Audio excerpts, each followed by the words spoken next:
Salut à toi, merci encore une fois de plus d'avoir cliqué sur ma vidéo. Si c'est ta première fois de passer par ici, je m'appelle Fabrice Zopop. Dans cette chaîne, je parle des faits de société, je parle également de sport. Abonne-toi tout simplement à cette chaîne pour ne manquer aucune vidéo. Et si en plus de ça, tu actives la cloche de notification, alors tu recevras de manière automatique une notification lorsqu'une nouvelle vidéo sera publiée. Si entre-temps tu as des questions, des remarques, des suggestions, des critiques ou alors des propositions d'amélioration, n'hésite pas à m'écrire en commentaire. Un like me ferait énormément plaisir. Voilà, dans la vidéo d'aujourd'hui, je vais parler une fois de plus des potentiels remplaçants de M. Rigobert Song, l'actuel sélectionneur manager de l'équipe nationale de football du Cameroun. Voilà, il y a plusieurs Camerounais, hein, n'est-ce pas, qui ont la compétence, qui ont la volonté, qui sont quelque part également des patriotes et qui peuvent coacher l'équipe nationale du Cameroun. Donc, je vais m'exprimer, je vais dire 2 ou 3 mots par rapport au potentiel remplaçant de M. Rigobert Song à la tête des Lions indomptables du Cameroun. Si tu veux en savoir plus, reste scotché la suite juste après le générique.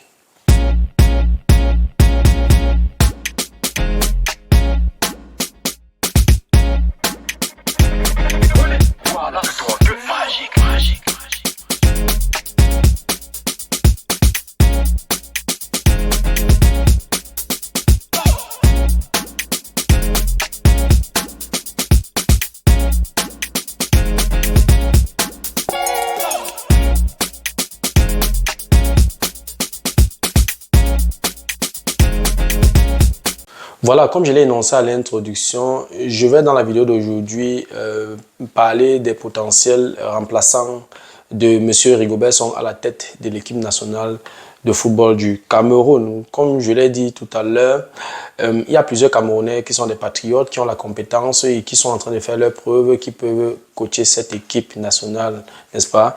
Et voilà, les choses doivent être claires, hein. Les choses, c'est clair que on ne va pas refaire la Coupe du Monde, on ne va pas refaire la Coupe d'Afrique. Les bilans de ces 2 compétitions sont négatifs et jusqu'ici, les Camerounais attendent qu'un bilan soit fait, qu'on nous dise quels étaient les objectifs à la Coupe du Monde et comment est-ce qu'on a évalué, notre participation à la Coupe du Monde, qu'est-ce qui s'était passé à la Coupe du Monde et quelles sont les leçons qu'on tire de la Coupe du Monde. La même chose pour la Coupe d'Afrique des Nations. Les Camerounais attendent le bilan jusqu'à présent.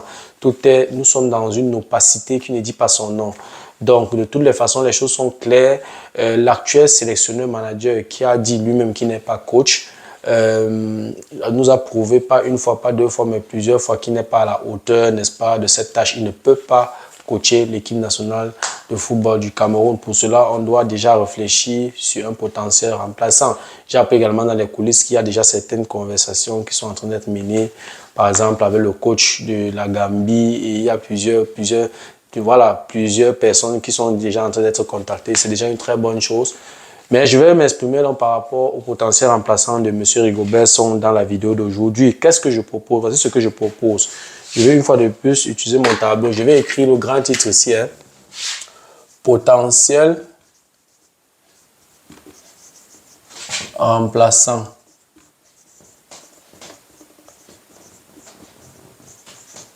de M. Rigobert Song. Et cette fois-ci, on ne veut pas de sélectionneur manager.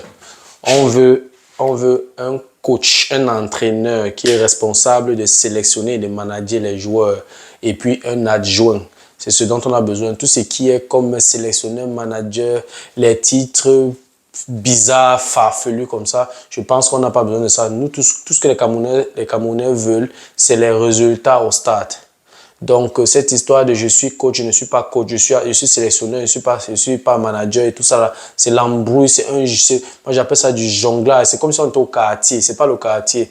Il s'agit ici, n'est-ce pas, c'est le contribuable camerounais, ce sont les impôts des Camerounais, n'est-ce pas, qui subventionnent le football. Voilà. Donc, comme je disais tantôt,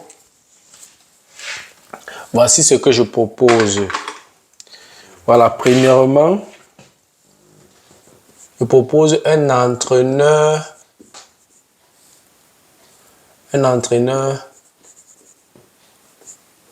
blanc. Blanc expatrié, c'est-à-dire que blanc qui a fait ses preuves et qui est souverain. Je vais m'expliquer au fur et à mesure que la vidéo a avancé pourquoi est-ce que je porte mon choix sur un entraîneur blanc. Il y a quelques temps, dans certaines de mes vidéos, j'ai dit qu'il fallait absolument un entraîneur camerounais. Je vais immédiatement corriger mes propos avec l'expérience de la Coupe du Monde et de la Coupe d'Afrique. Et j'ai pris du recul, j'ai réfléchi et je pense que pour le bien de la reconstruction de l'équipe nationale du Cameroun, il nous faut un entraîneur blanc. La plupart de nos bonnes prestations qu'on a eues, on a remporté 5 Coupes d'Afrique et toutes les 5 Coupes d'Afrique étaient avec des entraîneurs blancs. Il ne faut pas se mentir. Voilà. La seule chose, le seul exploit qu'on a eu à réaliser, c'était avec un coach noir, Jean-Paul Akono. C'était à la Coupe, aux Jeux Olympiques 2000 en Australie, c'était à Sydney. Donc, un entraîneur blanc qui a fait ses preuves et qui est souverain. Voilà. Un entraîneur blanc qui a fait ses preuves, qui est souverain et qui a la compétence. C'est très important. Il doit être souverain. Souverain pour ne pas se laisser marcher dessus. Qu'un entraîneur blanc, n'est-ce pas? Voilà, un entraîneur blanc qui ne va pas permettre qu'une autre personne ou alors que son supérieur hiérarchique vienne mettre son doigt dans le choix de ses joueurs, dans ses choix tactiques, dans ses programmes d'entraînement et tout. Il y a un cahier de charges. Si ses patrons ou alors si ceux qui l'embauchent constatent qu'il est en train de se dévier, de changer la direction ou alors il n'est pas en train de respecter le cahier de charges, que ses supérieurs prennent les responsabilités en mettant un terme à son contrat. C'est aussi simple que ça. Au lieu de venir mettre le doigt dans son travail, mettre le doigt dans ses programmes d'entraînement, mettre le doigt dans ses choix tactiques. Donc, ça doit être un entraîneur souverain qui est responsable de ses choix. Voilà. Et comme autre élément, un entraîneur blanc, j'ai dit ici un entraîneur blanc qui est souverain,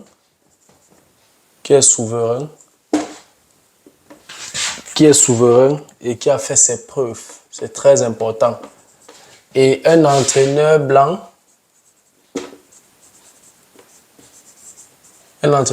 qui a la compétence, c'est très important.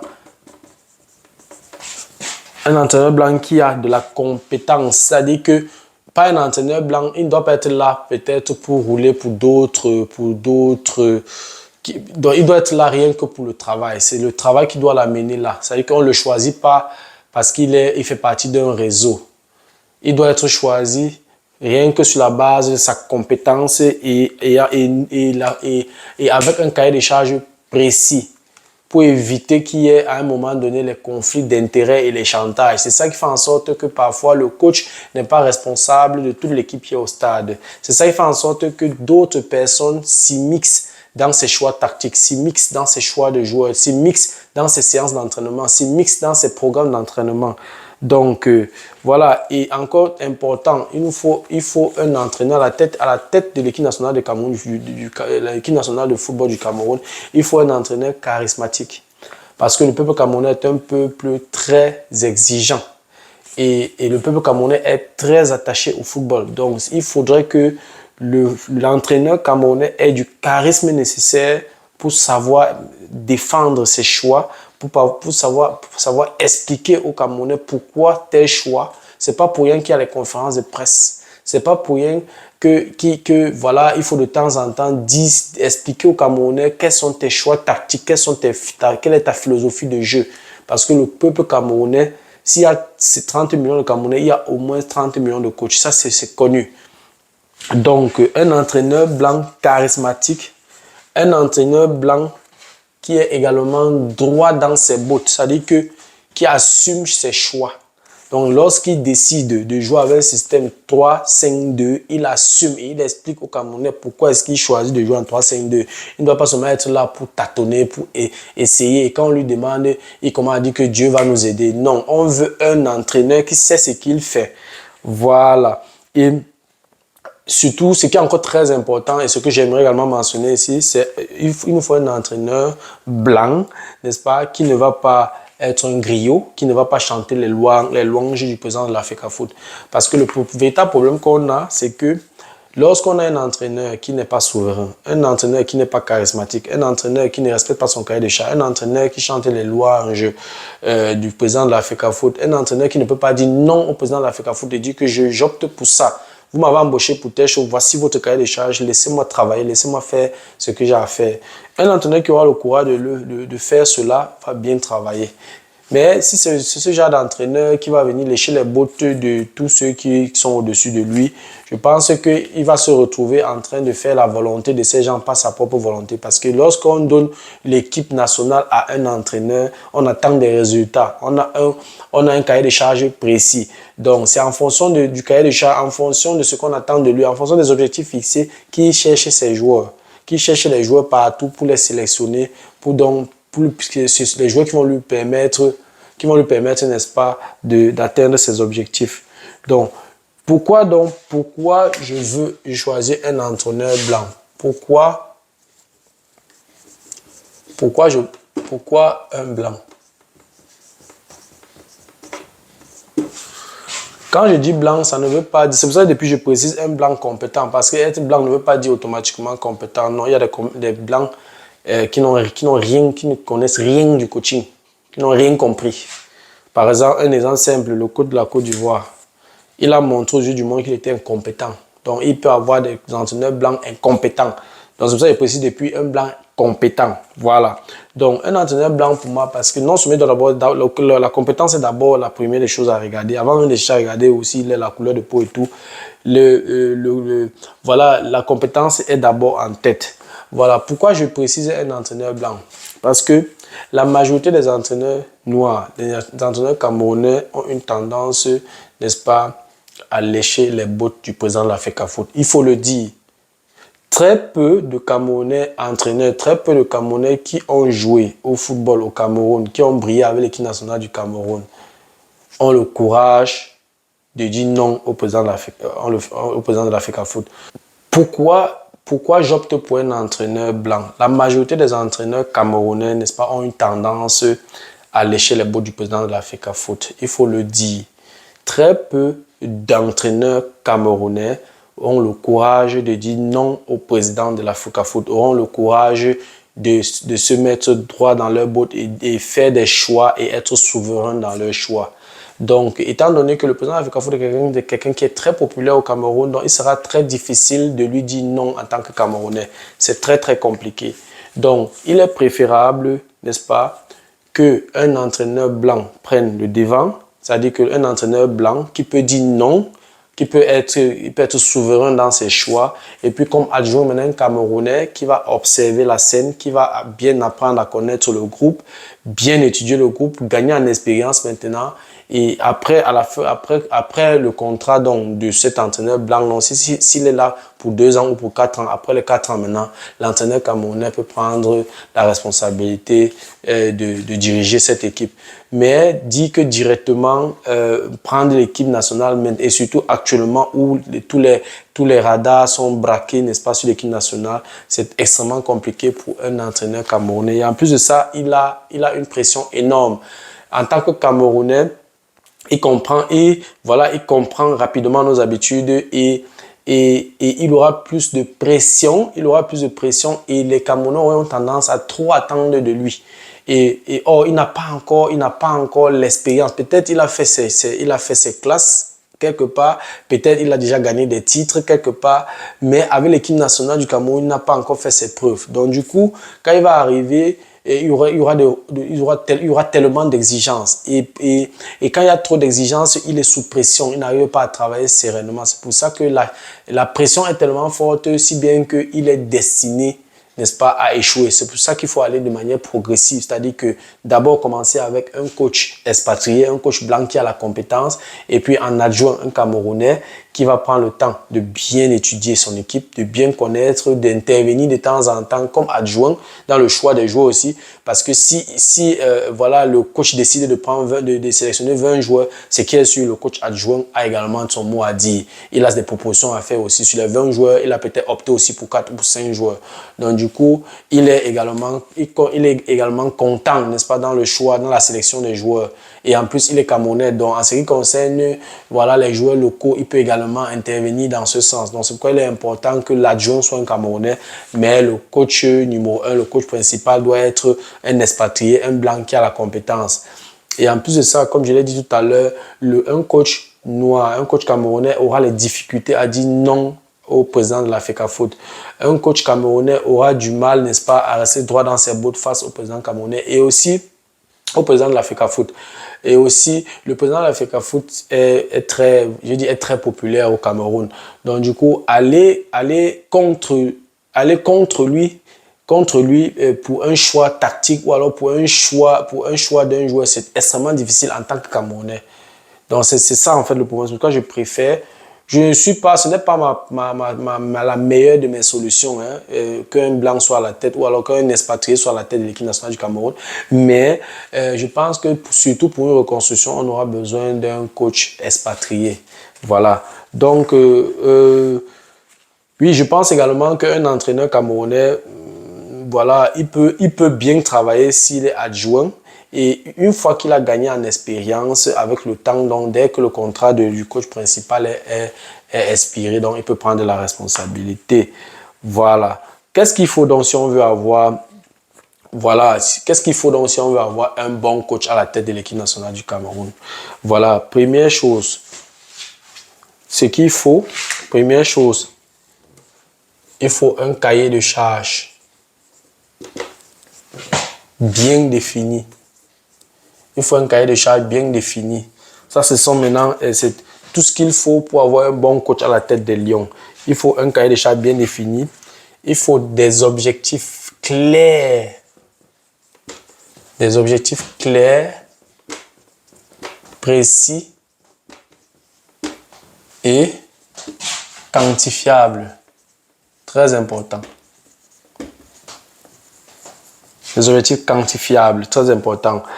Et le président de la FECAFOOT, n'est-ce pas, ne doit pas être le seul, n'est-ce pas, à choisir le coach. C'est très important pour éviter qu'il y ait trop de connexion entre le président de la FECAFOOT et le coach.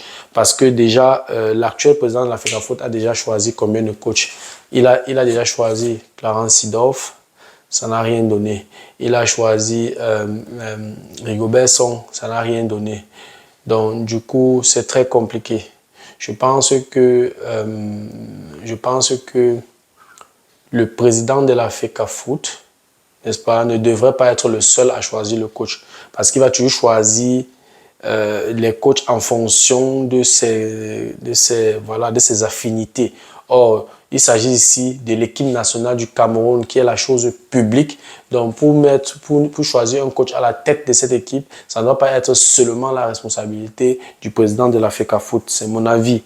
Donc, il ne doit pas être le seul à choisir le coach. Là, ça va faire en sorte que la probabilité que ce soit la compétence qui soit mise en avant, que ce soit la probabilité que la compétence soit mise en avant est élevée. Donc, je propose que le président de la FECAFOOT ne soit pas le seul à choisir l'entraîneur. Et aussi, l'appel d'offres doit être transparent. La transparence dans les appels d'offres.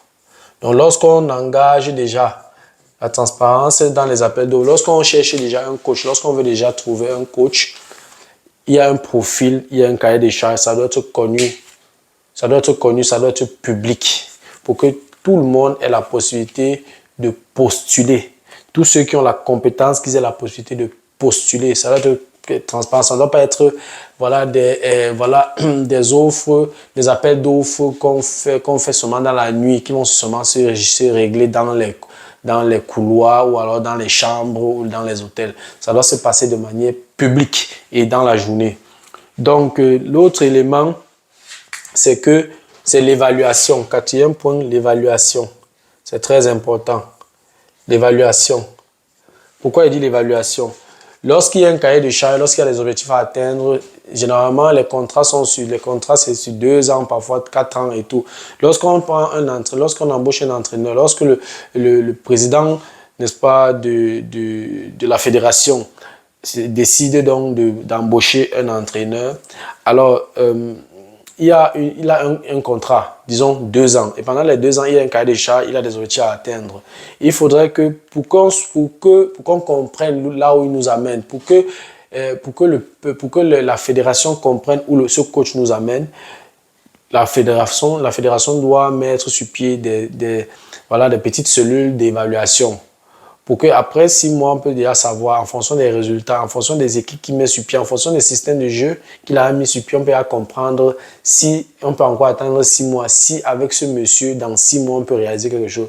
Si on prend un entraîneur après 6 mois, il joue peut-être 4 matchs, il perd tous les 4 matchs, on le gagne 2-0, 3-0, il ne marque rien, il encaisse seulement.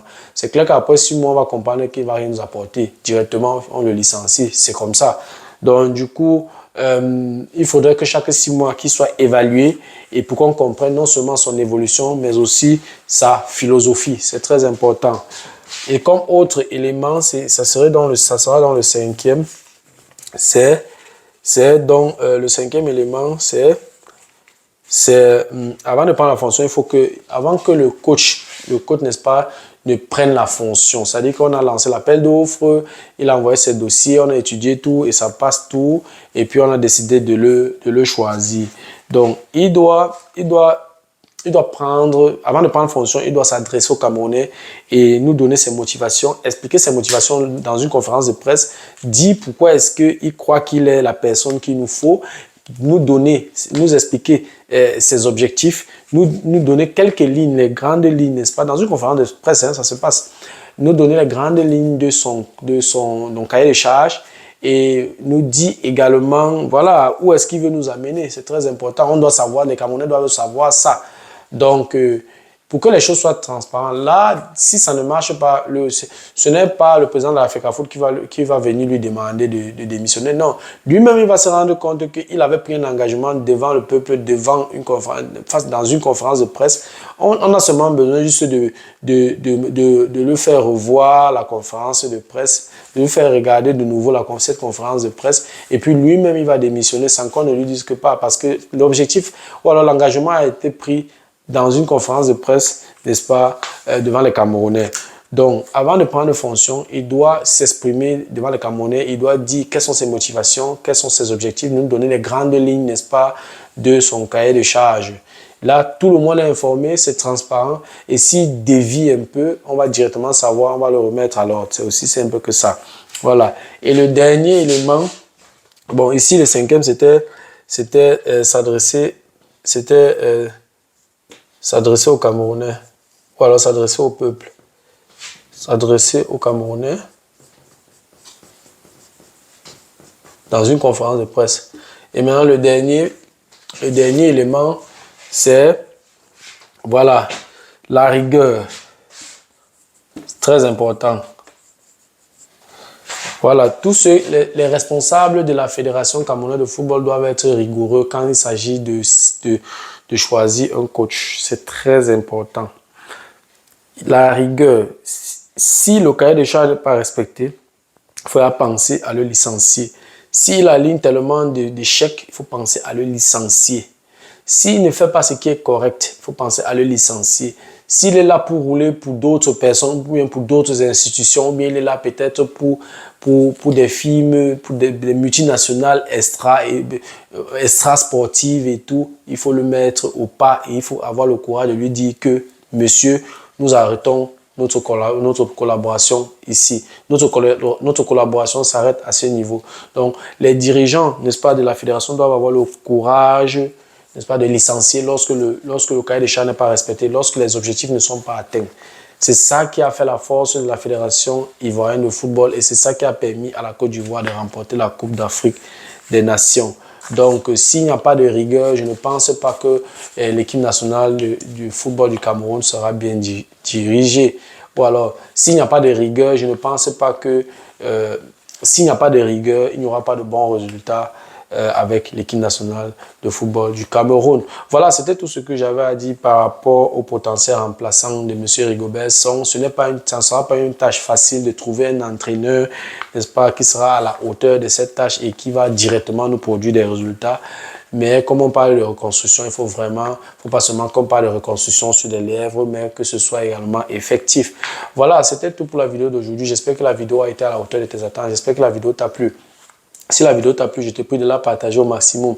Voilà, si les contenus de cette chaîne t'intéressent, abonne-toi tout simplement à cette chaîne pour ne manquer aucune vidéo. Et si en plus de ça, tu actives la cloche de notification, alors tu recevras de manière automatique une notification lorsqu'une nouvelle vidéo sera publiée. Si entre-temps tu as des questions, des remarques, des suggestions, des critiques ou alors des propositions d'amélioration, n'hésite pas de m'écrire en commentaire.